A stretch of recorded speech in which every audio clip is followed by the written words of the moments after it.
welcome.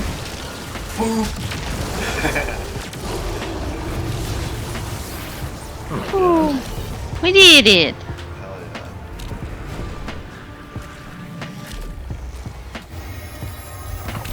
Oh, I got the exotic. You did? Oh yeah, you did. Hey there, boys. Today we're going to be looking at the new dungeon exotic, the Buried Bloodline. So I was a lucky boy, and I got it in the first week of the dungeon. I got it from my third run, so I really wasn't expecting to get it, and I didn't think it was that big of a deal, but I'm actually very pleasantly surprised by this thing so far. So if you don't know what the Buried Bloodline does, it essentially has one main purpose, and that is granting you Devour on kills. And it appears to take 4 kills on regular red bar enemies to proc Devour, or 1 kill on an orange bar to proc immediately as well, and you'll get it for 10 seconds. And of course Devour is refreshable from any kill using anything from that point. In addition to the Devour on kills, you also will get a little bit of health back whenever you ping an enemy with it without killing them, or if you do kill them, the damage still sucks a little bit of health out of them and gives it back to you, so it is definitely pretty cool. Now, a lot of you might be thinking, you know, okay, we have another Void build exotic, whatever. Devour just got nerfed anyway. And you'd be right, Devour did just get nerfed. It only gives you back 100 health instead of your full health, which would be about 200. And it gives back some reduced grenade energy now. But it is still giving you back a pretty significant chunk of health, and of course some grenade energy on kills. And you can do this on literally any subclass now. You don't have to be on Void anymore. And while you could achieve this by doing a subclass swap in the past, that was much harder to do, and obviously when you switch subclasses you wouldn't have your abilities, whereas with this, you actually can just use a special weapon, which is really good. And of course, once you proc Devour, you could even switch off this weapon and use something else if you wanted to. So while this works on literally every subclass, I really think the best use case is going to be on builds that typically don't have good healing, for example the Arc Warlock, where you really don't have any form of healing other than just your Rift, which can be too slow in a lot of situations. And when you combine this with the killing power that Arc Warlock actually has, it actually makes for a very potent build, and this has probably been my favorite use case of it so far, especially for doing stuff like the Legend Lost Sector solo, things like that. It's definitely good for that, even though Arc Warlock obviously is still not good for something like raid DPS. It is great for general content where your DPS isn't a big deal. Another way this could be useful is on the classic Sunbracer build for Warlock.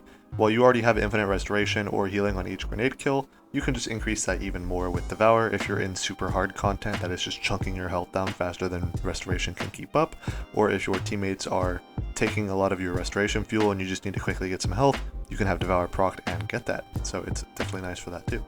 Now, if you're more of a hunter enjoyer yourself, then I think that the best use case for this weapon is going to be actually on Stasis Hunter of all things. Because Stasis Hunter actually has some very nice ag clear, and the super is obviously not a raid DPS super, but it still does an okay amount of damage and crowd control to ads and majors, and it's overall a pretty good subclass actually, but it is once again plagued by having absolutely no form of healing other than Whisper of Rhyme, which was nerfed into the ground and basically does nothing now. But now we can have Devour on these subclasses, and we actually have good grenade regen on it as well, which isn't really a big deal on Arc Warlock builds, but on Stasis Hunter it does actually help out a little bit, because you really do barely get your grenade back in the time that you have the boosted regen rate from popping a crystal.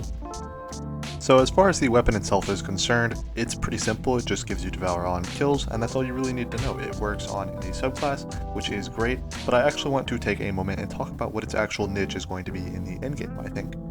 But before we actually get to that, I wanted to thank everybody for watching so far. I really appreciate it. We've had some amazing support lately, especially on the last video. We got almost 100 subscribers out of that, and we are so close to 1,000 subscribers now. It would mean the world to me if we got there. So please, if you're watching this and you're not already, hit the subscribe button, like, and especially leave a comment. Reading comments is actually my favorite thing in the world, so please leave a comment on anything you thought about the video or about the weapon.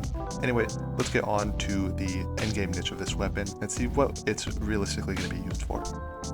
So this weapon is pretty bad for ag clear. It also doesn't have amazing damage, but it's a utility weapon similar to Navigator, which has obviously no damage perks, no special reload, it doesn't do a ton of damage, it's got no real ag clear, but it's got some insane utility. And being able to have Devour on any subclass without having to do a subclass swap is actually game-changing in my eyes. And I really think this is going to open up a lot of low-man or solo strategies that otherwise weren't realistically possible before. I've seen in the past some strategies like on solo Vault of Glass encounters where they would actually pop Devour on Voidlock and then switch to Solar and start Sunbracering. Now it's a lot easier because they can just use this weapon, proc devour and then take it off and use the weapons that they actually wanted to use. And in the same vein, you could do that here. So I really think this is going to be a weapon for the super advanced players, or just for the players who want to mess around with their less popular, less meta build, but still want to maintain having effective healing in that setup. Overall, this weapon is pretty much a direct buff to the subclasses that have pretty powerful ag clear or powerful aspects about them, like Arc Warlock and Strand Warlock, or of course Stasis Hunter, but they don't have the survivability to really keep up in the endgame. And this is really going to bring them up to that point, I think, and this is actually a really cool thing to add to the meta, and I'm excited to see where people take it. Something else I'm pretty excited about that this season has really kicked off, that has sort of been a thing in the past, but never really a huge thing, it's going to be element-specific effects on ourselves, but not using that element subclass.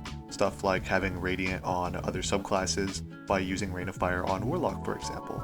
Or of course Restoration on any subclass by using Strongholds, or of course the Karnstein Gauntlets that got updated this season to apply Restoration now. And actually last season we had something a lot of people didn't realize. You could actually get amplified on any subclass now by using the Catalyst on the Ex-Dearest grenade launcher that we had last season. We of course also have Woven Mail from the Navigator, we also have Devour from this obviously, and we also have Void Overshield from the Moth Gauntlets that we got on Hunters, so they can apply Void Overshield to any subclass.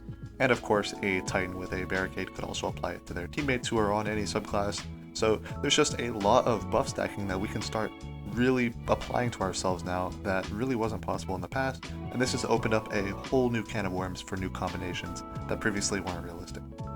Anyways, that's going to be the end of the video. I hope you enjoyed, and yeah, go ahead and subscribe, like, comment, all that good stuff. And if you really like me, show YouTube that you do, and go and watch my older videos. Pretty much all the information in them is still relevant, and some of them are just for entertainment too, so definitely go and have a look at that.